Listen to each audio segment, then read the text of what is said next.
ಸಂಕಷ್ಟಹರ ಚತುರ್ಥಿಯನ್ನು ಆಚರಿಸಿದ ಪುಣ್ಯವನ್ನು ನೀಡುವಂತಹ ಏಕೈಕ ಸಂಕಷ್ಟ ಚತುರ್ಥಿ ಅಂದರೆ ಈ ವಿಭವನ ಸಂಕಷ್ಟ ಚತುರ್ಥಿ. ಅಧಿಕ ಮಾಸದಲ್ಲಿ ಅಂದರೆ ಪ್ರತಿ 3 ವರ್ಷಕ್ಕೊಮ್ಮೆ ಮಾತ್ರ ಬರುವಂತಹ ಈ ಸಂಕಷ್ಟ ಚತುರ್ಥಿಯು ಅತ್ಯಂತ ಶ್ರೇಷ್ಠವಾದದ್ದು, ಎಲ್ಲ ಫಲಗಳನ್ನು ನೀಡುವಂತಹ ಶುಭಕರವಾದದ್ದು. ಹಾಗಾಗಿ ಈ ದಿನ ಪೂಜೆ ವ್ರತವನ್ನು ಮಾಡೋದಕ್ಕೆ ಸಾಧ್ಯವಾಗದಿದ್ದರೂ ಕೂಡ ಮಹಾಗಣಪತಿಯನ್ನು ಮನಸ್ಸಿನಲ್ಲಿ ಭಕ್ತಿಯಿಂದ ನೆನೆದು ಈ ಪವಿತ್ರವಾದಂತಹ ವಿಭವನ ಸಂಕಷ್ಟ ಚತುರ್ಥಿಯ ವ್ರತಕತೆ ಮತ್ತು ವರದ ವಿನಾಯಕ ಮಂತ್ರವನ್ನು ಆಲಿಸೋದ್ರಿಂದ ಸಂಪೂರ್ಣ ಫಲ ನಿಮ್ಮದಾಗತ್ತೆ. ಕೋಟಿ ಯಜ್ಞವನ್ನು ಮಾಡಿದಂತಹ ಫಲವನ್ನು ಮಹಾಗಣಪತಿಯು ನೀಡ್ತಾನೆ ಅಂತ ಹೇಳ್ತಾರೆ. ಹಾಗಾಗಿ ಭಕ್ತಿಯಿಂದ ಶ್ರದ್ಧೆಯಿಂದ ಮಂತ್ರವನ್ನು ಮತ್ತು ವ್ರತಕಥೆಯನ್ನು ಆಲಿಸಿ. ಈಗ ತಡ ಮಾಡದೆ ಕಥೆಯನ್ನು ಶುರು ಮಾಡೋಣ. ಬಹಳ ಹಿಂದೆ ಒಂದು ಊರಿನಲ್ಲಿ ಧರ್ಮಣ್ಣ ಎಂಬಂತಹ ಒಬ್ಬ ವ್ಯಾಪಾರಿ ವಾಸ ಮಾಡ್ತಾ ಇರ್ತಾನೆ. ಅವನು ತುಂಬ ಪ್ರಾಮಾಣಿಕನಾಗಿದ್ದರೂ ಕೂಡ ಅದೃಷ್ಟ ಮಾತ್ರ ಅವನ ಕೈಯನ್ನು ಹಿಡಿತಾ ಇರಲಿಲ್ಲ. ವ್ಯಾಪಾರದಲ್ಲಿ ಅತೀವ ನಷ್ಟ, ಮನೆಯಲ್ಲಿ ಕಷ್ಟದ ಪರಿಸ್ಥಿತಿ ಅಂದರೆ ಬಡತನ, ಸಾಲದ ಹೊರೆ, ಹೀಗೆ ಹಲವಾರು ಸಮಸ್ಯೆಗಳು ಒಂದರ ಹಿಂದೆ ಮತ್ತೊಂದರಂತೆ ಅವನ ಮುಂದೆ ಸಾಲಾಗಿ ಬರ್ತಿದ್ವಂತೆ. ಸದಾಕಾಲ ಸಂಕಷ್ಟದಲ್ಲಿ ಇರ್ತಿದ್ದ. ಒಂದು ದಿನ ಆ ಧರ್ಮಣ್ಣನು ದುಃಖದಿಂದ ಮನೆಯ ಮುಂದೆ ಕುಳಿತುಕೊಂಡಿರ್ತಾನಂತೆ. ಅವನ ಪತ್ನಿ ಆದಂತಹ ಲಕ್ಷ್ಮಮ್ಮನು ಧರ್ಮಣ್ಣನ ಕೇಳ್ತಾನಂತೆ, ಸ್ವಾಮಿ ಏಕೆ ಇಷ್ಟು ಚಿಂತೆಯಲ್ಲಿದ್ದೀರಿ ಅಂತ ಕೇಳ್ತಾರಂತೆ. ಅದಕ್ಕೆ ಧರ್ಮಣ್ಣನು ಉತ್ತರಿಸ್ತಾನಂತೆ, ನಮ್ಮ ವ್ಯಾಪಾರ ಸಂಪೂರ್ಣವಾಗಿ ಕುಸಿದೋಗಿದೆ. ಸಾಲಗಾರರು ಪ್ರತಿದಿನ ಮನೆ ಬಾಗಿಲಿಗೆ ಬರ್ತಿದ್ದಾರೆ. ಏನು ಮಾಡಬೇಕು ಅಂತ ತಿಳಿತಾ ಇಲ್ಲ ಅಂತ ಧರ್ಮಣ್ಣನು ಹೇಳ್ತಾನಂತೆ.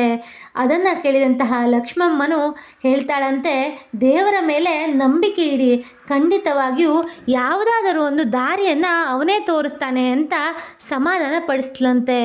ಅದೇ ಸಮಯದಲ್ಲಿ ಒಬ್ಬ ವೃದ್ಧ ಋಷಿಯು ಆ ಹಳ್ಳಿಗೆ ಬರ್ತಾನೆ. ಧರ್ಮಣ್ಣನು ಅವರನ್ನು ಗೌರವದಿಂದ ಸ್ವಾಗತಿಸಿ ಊಟವನ್ನು ಬಡಿಸ್ತಾನಂತೆ.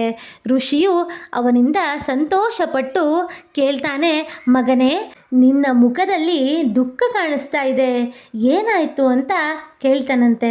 ಅದಕ್ಕೆ ಧರ್ಮಣ್ಣನು ತನ್ನ ಎಲ್ಲ ಕಷ್ಟಗಳನ್ನು ಅವರ ಮುಂದೆ ವಿವರಿಸ್ತಾನೆ. ಅದನ್ನು ಕೇಳಿದಂತಹ ಋಷಿಗಳು ಹೀಗೆ ಹೇಳ್ತಾರಂತೆ, ನೀನು 3 ವರ್ಷಕ್ಕೊಮ್ಮೆ ಬರುವಂತಹ ಅಧಿಕ ಮಾಸದಲ್ಲಿ ಶ್ರೇಷ್ಠ ದಿನವಾದಂತಹ ವಿಭವನ ಸಂಕಷ್ಟ ಚತುರ್ಥಿ ವ್ರತವನ್ನು ಆಚರಣೆ ಮಾಡು. ಅದರಿಂದ ನಿನ್ನ ಎಲ್ಲ ಕಷ್ಟಗಳು ಪರಿಹಾರವಾಗುತ್ತೆ. ಈ ವ್ರತವು ಗಣೇಶನಿಗೆ ಅತ್ಯಂತ ಪ್ರಿಯವಾದದ್ದು. ಭಕ್ತಿಯಿಂದ ಆಚರಿಸಿದರೆ ಎಂತಹ ಸಂಕಷ್ಟಗಳಿದ್ದರೂ ದೂರವಾಗುತ್ತೆ ಅಂತ ಆ ಋಷಿಗಳು ಹೇಳ್ತಾರಂತೆ. ಧರ್ಮಣ್ಣನು ಅವರ ಮಾತನ್ನು ಕೇಳಿ ಆಶ್ಚರ್ಯಚಕಿತನಾಗ್ತಾನೆ. ನಿಜವಾಗಲೂ ನನ್ನ ಕಷ್ಟಗಳು ದೂರವಾಗ್ತವೆ ಅಂತ ಅವರನ್ನು ಕೇಳ್ತಾನಂತೆ. ಆಗ ಋಷಿಮುನಿಗಳು ಹೇಳ್ತಾರಂತೆ, ಗಣೇಶನಲ್ಲಿ ಅಚಲವಾದಂತಹ ಭಕ್ತಿಯನ್ನು ಇಟ್ಟು ವ್ರತವನ್ನು ಮಾಡು, ಆಮೇಲೆ ಫಲವನ್ನು ನೀನೇ ನೋಡ್ತೀಯಾ ಅಂತ ಹೇಳ್ತಾರಂತೆ. ಮುಂದಿನ ದಿನದಲ್ಲಿ ಬರುವಂತಹ ವಿಭವನ ಸಂಕಷ್ಟ ಚತುರ್ಥಿಯಂದು ಧರ್ಮಣ್ಣ ಮತ್ತು ಲಕ್ಷ್ಮಮ್ಮ ಇಬ್ಬರು ಉಪವಾಸವನ್ನು ಆಚರಿಸ್ತಾರೆ. ಮನೆಯಲ್ಲಿದ್ದ ಸ್ವಲ್ಪ ಹಣ್ಣು ಮತ್ತು ಹೂವುಗಳಿಂದಲೇ ಗಣೇಶನನ್ನು ಭಕ್ತಿಯಿಂದ ಪೂಜೆ ಮಾಡ್ತಾರೆ. ಧರ್ಮಣ್ಣನು ಕಣ್ಣೀರಿನಿಂದ ಪ್ರಾರ್ಥಿಸ್ತಾನಂತೆ, ಗಣಪತಿಯೇ, ನನ್ನ ಬಳಿ ಯಾವುದೇ ರೀತಿಯಾದಂತಹ ಐಶ್ವರ್ಯವಿಲ್ಲ, ಆದರೆ ಮನಸಾರೆ ಭಕ್ತಿಯಿಂದ ನಿನ್ನನ್ನು ಬೇಡಿಕೊಳ್ತಾ ಇದ್ದೇನೆ. ದಯವಿಟ್ಟು ನನ್ನ ಸಂಕಷ್ಟಗಳನ್ನು ದೂರ ಮಾಡು ಅಂತ ಕೇಳ್ತಾನಂತೆ. ಆ ರಾತ್ರಿ ಅವನಿಗೆ ಕನಸಲ್ಲಿ ಗಣೇಶನು ಕಾಣಿಸ್ಕೊಳ್ತಾನಂತೆ. ಧರ್ಮಣ್ಣ, ನಿನ್ನ ಭಕ್ತಿ ನನಗೆ ಮೆಚ್ಚುಗೆಯಾಗಿದೆ. ನಾಳೆ ಬೆಳಿಗ್ಗೆ ಗ್ರಾಮದ ಹೊರಗಿರುವಂತಹ ಮರದ ಬಳಿ ಹೋಗು, ಅಲ್ಲಿ ನಿನಗೆ ಬೇಕಾದಂತಹ ಎಲ್ಲ ಸಂಪತ್ತು ಸಿಗತ್ತೆ ಅಂತ ಹೇಳ್ತಾನಂತೆ. ಮರುದಿನ ಬೆಳಿಗ್ಗೆ ಆ ಧರ್ಮಣ್ಣನು ಆ ಮರದಡಿಗೆ ಹೋದಾಗ ಅಲ್ಲಿ ವ್ಯಾಪಾರಿಯು ತನ್ನ ಸರಕುಗಳನ್ನು ಕಳೆದುಕೊಂಡು ಹುಡುಕ್ತಾ ಇರ್ತಾನೆ. ಆಗ ಧರ್ಮಣ್ಣನು ಅವನಿಗೆ ಸಹಾಯ ಮಾಡ್ತಾನೆ. ಅಂದಿನಿಂದ ಆ ಧರ್ಮಣ್ಣನ ಸಹಾಯವನ್ನು ನೆನಪಿಟ್ಟುಕೊಂಡು ಆ ವ್ಯಾಪಾರಿಯು ತನ್ನ ಪಾಲುದಾರನಾಗಿ ಮಾಡಿಕೊಳ್ತಾನಂತೆ. ಕೆಲವೇ ವರ್ಷಗಳಲ್ಲಿ ಧರ್ಮಣ್ಣನು ಕೂಡ ಶ್ರೀಮಂತನಾಗ್ತಾನೆ. ಆದರೆ ಎಂದಿಗೂ ಕೂಡ ಗಣೇಶನ ಮಹಿಮೆಯನ್ನು ಅವನು ಮರೆಯೋದಿಲ್ಲ. ಪ್ರತಿಯೊಂದು ಸಂಕಷ್ಟ ಚತುರ್ಥಿಯಲ್ಲೂ ಉಪವಾಸ ವ್ರತವನ್ನು ಆಚರಿಸ್ತಾ ಇರ್ತಾನೆ. ಒಂದು ದಿನ ಅವನ ಮಕ್ಕಳು ಕೂಡ ಕೇಳ್ತಾರೆ, ಅಪ್ಪ, ನಮ್ಮ ಜೀವನದಲ್ಲಿ ಇಷ್ಟೊಂದು ಸುಖ ಸಂತೋಷ ಹೇಗೆ ಒದಗಿತು ಅಂತ. ಅದಕ್ಕೆ ಧರ್ಮಣ್ಣನು, ಇದು ಎಲ್ಲವೂ ವಿಭುವನ ಸಂಕಷ್ಟ ಚತುರ್ಥಿ ವ್ರತದ ಫಲ ಮತ್ತು ಮಹಾಗಣಪತಿಯ ವರದ ಕೃಪೆ ಅಂತ ಹೇಳ್ತಾನಂತೆ. ಈ ರೀತಿಯಾಗಿ ಜೀವನದಲ್ಲಿ ಎಂತಹ ಕಷ್ಟಗಳಿದ್ದರೂ ಸಮಸ್ಯೆಗಳಿದ್ದರೂ ಈ ವ್ರತಕತೆ ಮತ್ತು ಮಂತ್ರದ ಆರಾಧನೆಯಿಂದ ಎಲ್ಲವೂ ಕರಿಗೆ ಹೋಗುತ್ತೆ ಅಂತ ಹೇಳ್ಬಹುದು. ಈಗ ಭಕ್ತಿಯಿಂದ ವ್ರತಕಥೆಯನ್ನು ಕೇಳಿ ಆಯಿತು. ಈಗ ಮಂತ್ರದ ಪಾರಾಯಣವನ್ನು ಕೂಡ ಮಾಡೋಣ. ಈ ದಿನ ಮಹಾಗಣಪತಿಯ ಆರಾಧನೆಯನ್ನು ಮಾಡೋದ್ರಿಂದ ನಿಮ್ಮ ಎಲ್ಲ ಸಂಕಷ್ಟಗಳು, ಕಷ್ಟ ಕಾರ್ಪಣ್ಯಗಳು ಮಾಯವಾಗಲಿ, ಕುಟುಂಬದ ಮೇಲೆ ಗಣೇಶನ ಅನುಗ್ರಹ ಸದಾ ಇರಲಿ ಅಂತ ಕೇಳಿಕೊಳ್ಳೋಣ. ಈಗ ತಡ ಮಾಡದೆ ಶುರು ಮಾಡೋಣ. ಓಂ ಗಂ ವರದ ವಿನಾಯಕಾಯ ನಮಃ. ಓಂ ಗಂ ವರದ ವಿನಾಯಕಾಯ ನಮಃ. ಓಂ ಗಂ ವರದ ವಿನಾಯಕಾಯ ನಮಃ. ಓಂ ಗಂ ವರದ ವಿನಾಯಕಾಯ ನಮಃ. ಓಂ ಗಂ ವರದ ವಿನಾಯಕಾಯ ನಮಃ. ಓಂ ಗಂ ವರದ ವಿನಾಯಕಾಯ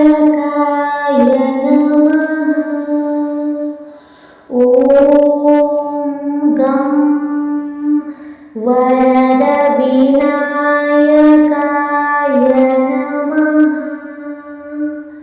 ಓಂ ಗಂ ವರದ ವಿನಾಯಕಾಯ ನಮಃ. ಓಂ ಗಂ ವರದ ವಿನಾಯಕಾಯ ನಮಃ. ಓಂ ಗಂ ವರದ ವಿನಾಯಕಾಯ ನಮಃ. ಓಂ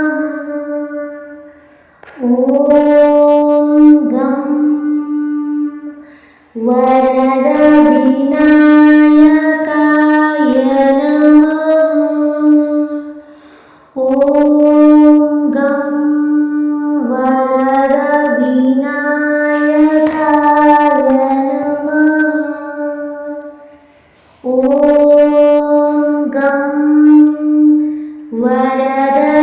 ವಿನಾಯಕಾಯ ನಮಃ.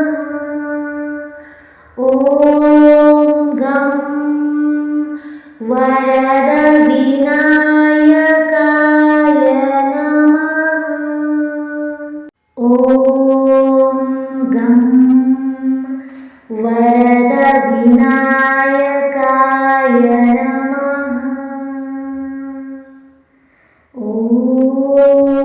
ಓಂ ಗಂ ವರದ ವಿನಾಯಕಾಯ ನಮಃ.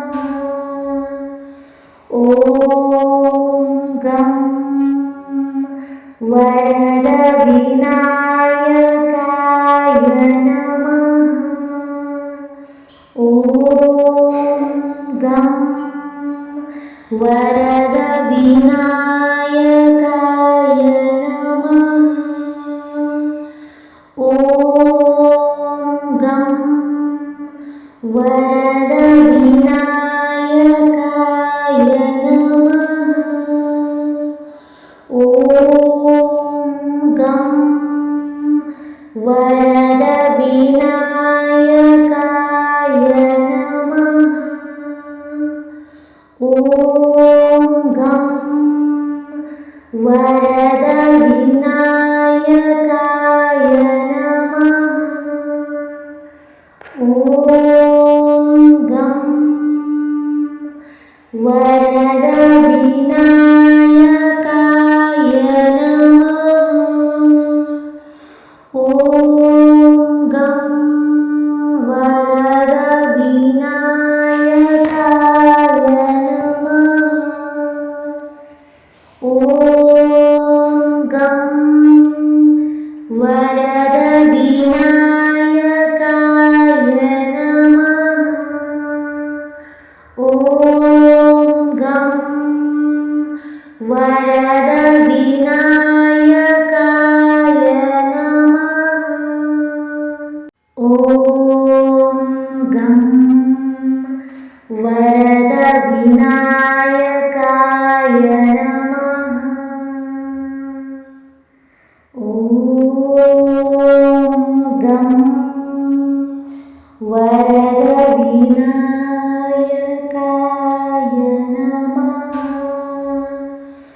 वरद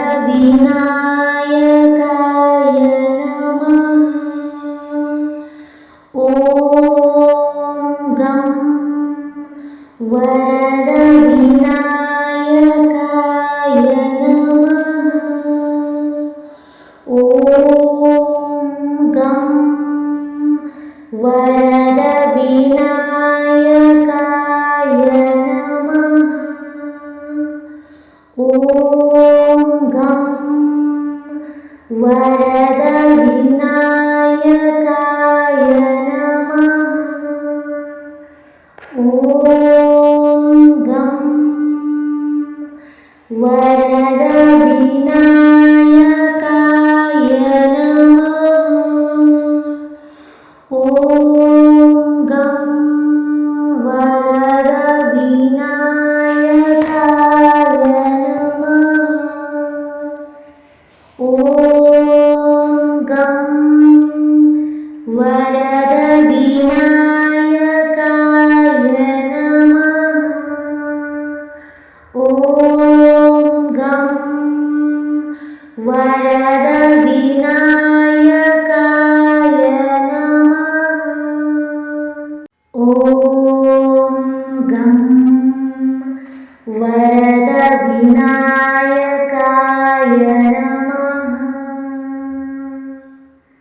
ಓಂ ಗಂ ವರದ ವಿನಾಯಕಾಯ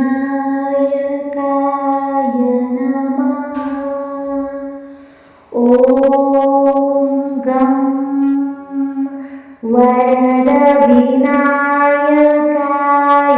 ನಮಃ. ಓಂ ಗಂ ವರದ ವಿನಾಯಕಾಯ ನಮಃ.